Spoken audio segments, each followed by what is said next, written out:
ចំណេញណាបងប្អូនអើយណែបំពាក់កាមេរ៉ា300ខុកហើយមកជុំណាបងចា limited មកគ្រឿងនេះបងប្អូនមានតែ9500មកយកបានណាជាមួយនឹងប្រភេទ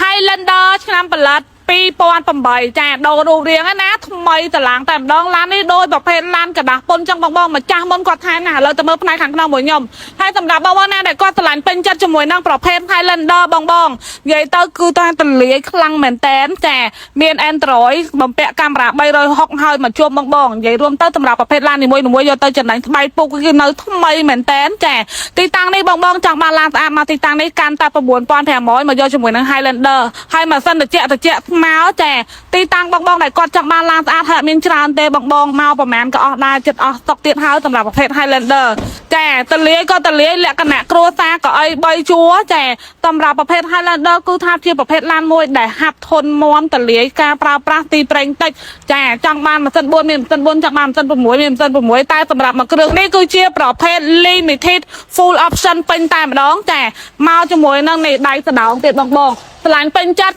កាន់លុយចូលរួមមុន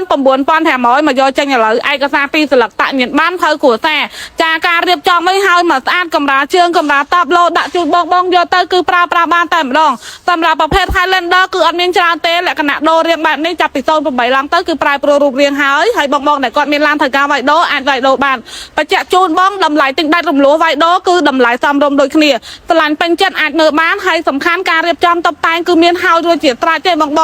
បានទាំងឡានស្អាតបានទាំងគុណភាពបានទាំងតម្លៃសមរម្យហើយសម្រាប់បងដែលគាត់ចង់រំលោះដូចបងបញ្ជាក់ជូនកាន់9500មកយកឥឡូវអត់មានសិក្សាដឹងលទ្ធផលមួយថ្ងៃពីរថ្ងៃទេមកភ្លាមបានឡានភ្លាមជាប់តែឯកសារ2ស្លឹកតាក់ញាតបានភៅគ្រួសារចឹងបងណាដែលគាត់មានតម្រូវការឬមួយក៏ឆ្លាញ់ពេញចិត្តអាចមកមើលនៅទីតាំងផ្ទាល់ឬមួយក៏ឆាតចូល page ក៏តាមរយៈលេខទូរស័ព្ទមួយខ្សែណាក៏បានចាអរគុណជម្រាបលា